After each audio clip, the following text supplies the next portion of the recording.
For today's video is ginataang tulingan. Pero una sa lahat, Sibuyas, bawang, paksiwi ng isda. tulingan,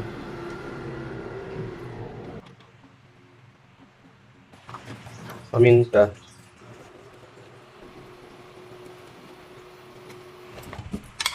Ayan, pagka luto ng paksiw, palamigyan, tapos i-transfer yung mga isda dito sa lalagyan. Tapos, dun sa pinaglutuan ng paksiw, ilagay yung mga talong, kamatis, at yung gata ng nyog. Tapos, pakuluan. paminta, patis. Tapos balik natin yung isda. Prituhin ko to sa almusal with sinangag. Takpan.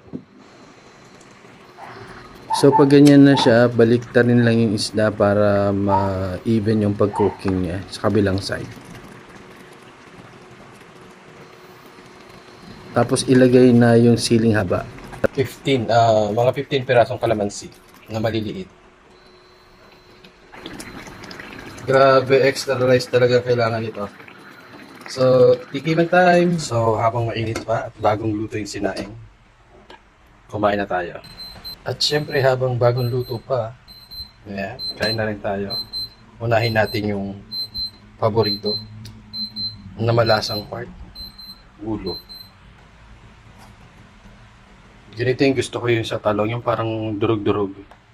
Yung parang magme-melt na sa mouth mo yung talong. Yan. Sabaw. Ayan. Purong gata yan. Siyempre, yung aking pampagana, siling haba. At dagdagan natin ng sabaw. Sauce. Kain na. So, una nating tikman yung talong. Yan. Mainit. Mainit nga.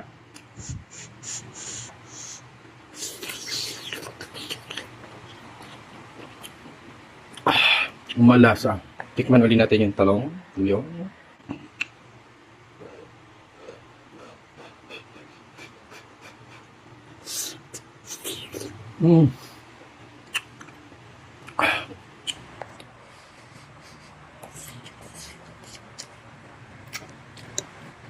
Yung sauce lang, ulam na. Ito yung talong.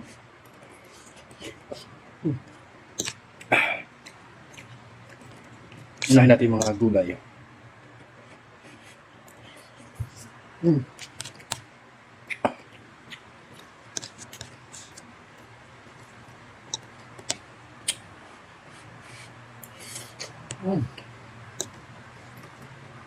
Grabe.